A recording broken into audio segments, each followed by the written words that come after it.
Assalamualaikum, saya host hari ini. Nama saya Muhammad Mezahimi bin Zabaruddin. Hari ini kita orang akan menjalankan simulasi berkaitan dengan fix ataupun grow mindset. Okey, di hadapan kami ini ada 5 kertas dan 1 saltik. Setiap orang dikehendaki membuat satu jambatan daripada menggunakan kertas, dan ia mestilah berdiri sendiri ataupun mampu menampung sesuatu barang ataupun benda di atas kertas tersebut. Okey, peraturannya jambatan ini tidak boleh dilekatkan pada meja dan anda hanya boleh melipat, mengoyak atau menggulung kertas, tapi tidak boleh menggunakan bahan lain selain saltik. Beban pula mesti diletakkan di bawah di atas jambatan. Okey. Kumpulan 1 sila mulakan.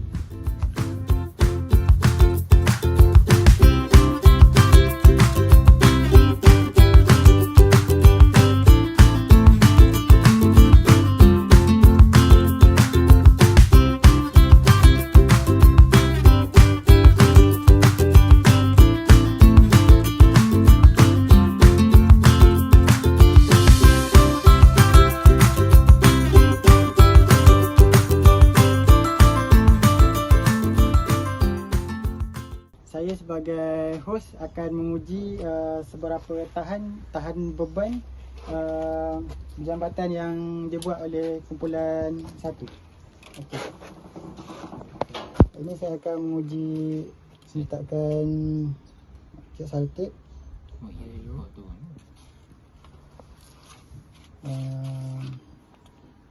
Menggunakan phone. Okey.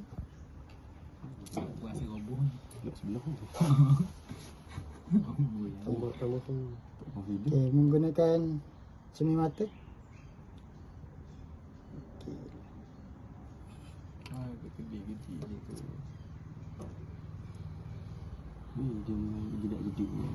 Aku rasa tak okey.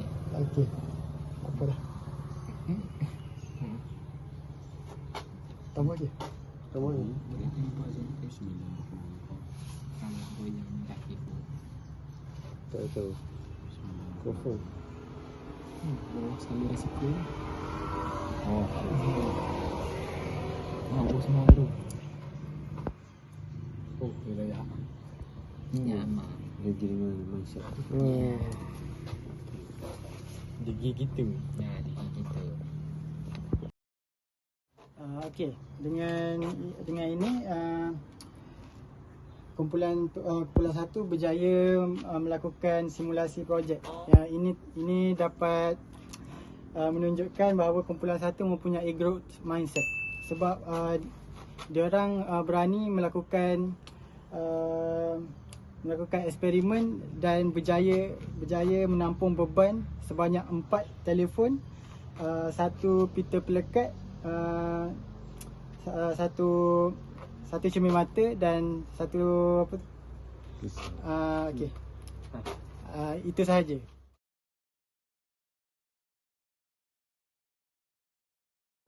Okey, Assalamualaikum warahmatullahi wabarakatuh. Nama saya Muhammad Firdaus bin Syam. Saya akan menjadi host untuk kumpulan 2. Untuk kumpulan 2, mereka dibekalkan dengan 5 kertas A4, satu pita pelekat, 1 pisau dan telefon sebagai berat yang kritikal untuk mereka jadikan bebanan semasa proses pencubaan. Okey. So, kumpulan 2 boleh mula.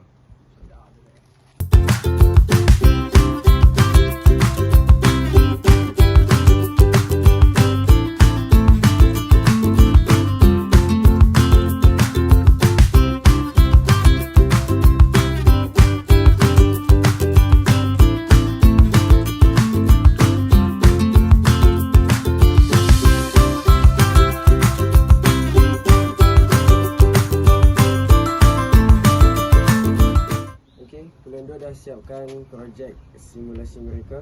So sekarang ni saya akan mencubalah tahap keutuhan mereka punya jambatan. Okay. First kita mulakan selotip satu. Okey. Masih elok. Masuk dengan pisau. Masih elok. Kali kita cuba dengan telefon. Satu telefon. Satu telefon pun tak lepas. Jadi kumpulan 2 ialah merupakan fixed mindset.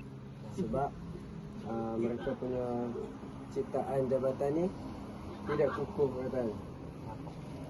Disebabkan tapak mereka yang lembek dan cara mereka menyiapkan pun tidak kemas katakan. Jadi saya pun lebih juga. Jadi mereka ni saya letakkan sebagai fixed mindset. Saya dah ulang 2 kali. So sekian, terima kasih. Okey. Yeah.